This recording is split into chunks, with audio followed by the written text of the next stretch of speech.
भगवती श्री ललिता महात्रिपुर सुंदरी एवं भगवान सदाशिव को प्रणाम करते हुए आप सभी को नमस्कार।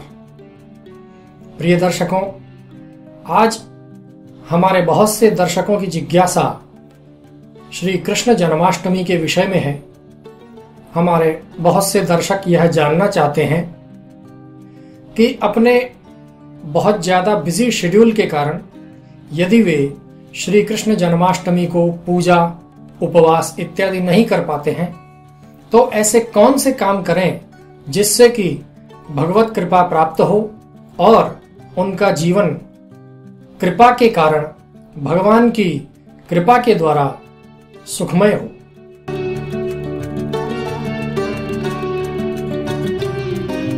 प्रिय दर्शकों, भगवान श्री कृष्ण का जन्मोत्सव भाद्रपद मास के कृष्ण पक्ष की अष्टमी को मनाया जाता है। यदि हम ज्योतिष शास्त्र का अध्ययन करें तो यह जान पाते हैं कि अष्टमी तिथि के स्वामी भगवान शिव हैं। भगवान शिव का और भगवान श्री कृष्ण का अनन्यतम प्रेम हमारे शास्त्रों द्वारा बहुत अच्छे तरीके से और बार बार हमें जानने को मिलता है। हमारे शास्त्रों के अनुसार भगवान श्री कृष्ण, जो कि श्री महाविष्णु के स्वरूप हैं, भगवान शिव का ध्यान करते हैं और भगवान सदाशिव श्री विष्णु भगवान का ध्यान करते हैं। दोनों एक दूसरे के इष्ट हैं।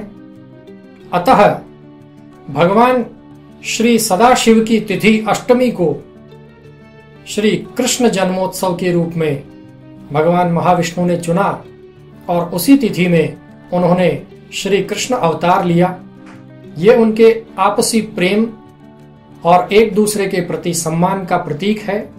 बहुत बड़ा महोत्सव है। हम सभी की भावनाएं इस पर्व के साथ जुड़ी है और हमारे धर्म के विविध शास्त्रों में बताए गए बड़े पर्वों में से एक है श्री कृष्ण जन्माष्टमी। मार्कंडेय पुराण के अनुसार श्री कृष्ण जन्माष्टमी की जो रात्रि होती है उसका बहुत बड़ा महत्व है। तंत्र शास्त्रों में भी इसकी बहुत महत्ता बताई गई है। ऐसा हमारे शास्त्रों का वचन है कि श्री कृष्ण जन्माष्टमी की रात्रि को हमें सोना नहीं चाहिए, बल्कि केवल भगवान की उपासना करनी चाहिए। भगवान के जिस भी स्वरूप की हम उपासना करते आए हैं, जिस भी स्वरूप को हम अपना इष्ट मानते हैं, उनकी उपासना श्री कृष्ण जन्माष्टमी की रात्रि को करने से अनेकों गुना फल मिलता है।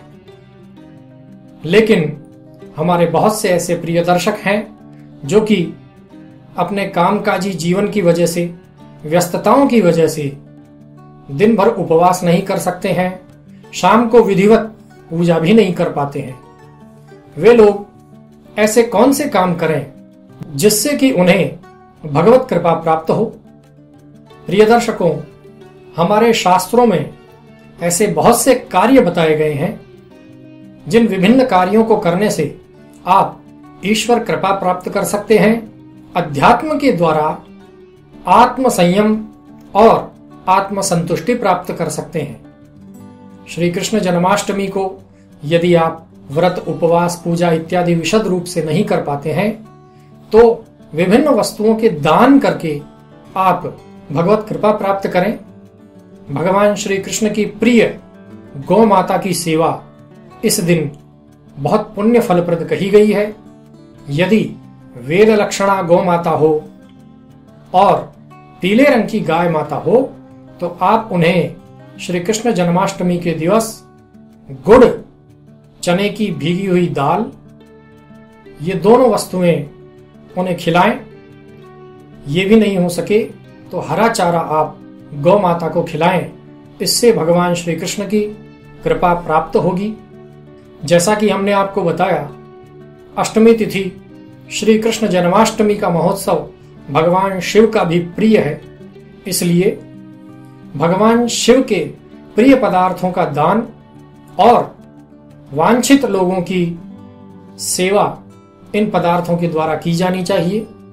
आप श्री कृष्ण जन्माष्टमी को दूध शक्कर एवं चावल दान कर सकते हैं। इससे हमें भगवत कृपा प्राप्त होगी और भगवान की कृपा से रोग एवं दोष दूर होंगे। दूध के दान से विशेष रूप से सुख समृद्धि प्राप्त होती है और जब श्री कृष्ण जन्माष्टमी के महोत्सव पर दूध का दान किया जाता है तो इसका फल अनेकों गुना बढ़ जाता है। मित्रों, हमारे बहुत से दर्शक पर्यावरण प्रेमी हैं और श्रावण एवं भाद्रपद का यह समय, ये दोनों महीने पर्यावरण को लेकर के बहुत महत्वपूर्ण है। बारिश का समय होता है, अतः इस समय वृक्षारोपण का बहुत बड़ा महत्व है। यदि श्री कृष्ण जन्माष्टमी को पीपल के वृक्षों का रोपण किया जाए, यदि आप पीपल के वृक्ष लगाते हैं तो भगवान श्री कृष्ण की कृपा से पितृदोष दूर होते हैं और जीवन में आने वाली संतान उत्पत्ति से संबंधित बाधाओं से छुटकारा मिलता है।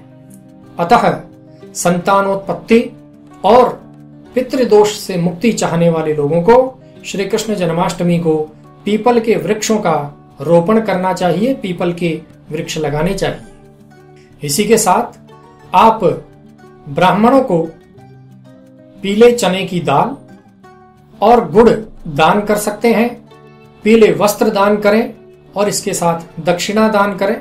इससे आपके बच्चों में संस्कार उत्पन्न होंगे। बहुत अच्छा होगा यदि ये सभी कार्य आप अपने पूरे परिवार को सम्मिलित करके करें, अपने बच्चों को साथ में लेकर के करें। इससे हमारी आने वाली नई पीढ़ी हमारी संस्कृति से जुड़ेगी, अध्यात्म से जुड़ेगी और वे भी कुमार्ग पर जाने से बचेंगे। भगवत कृपा से उन्हें भी सन्मार्ग की प्राप्ति होगी। इस प्रकार ऐसे और भी बहुत से उदाहरण हैं जो कि हमारे शास्त्रों द्वारा बताए गए हैं। यदि हम भगवान श्री कृष्ण की विधि विधान द्वारा पूजा नहीं कर पाए, व्रत उपवास इत्यादि न कर पाए, तो इस प्रकार के दान इत्यादि कर्मों के द्वारा हम अपने जीवन में भगवत कृपा प्राप्ति के द्वारा सन्मार्ग पर चलने के लिए प्रेरित हो सकते हैं, अपना जीवन कल्याणमय बना सकते हैं। आशा है यह जानकारी आप सभी के लिए लाभप्रद रहेगी। आप सभी सपरिवार इसका लाभ लेंगे और अपने परिजनों, मित्रों तथा अन्य मिलने वाले सभी लोगों को इससे लाभान्वित करेंगे। ओम स्वस्ति।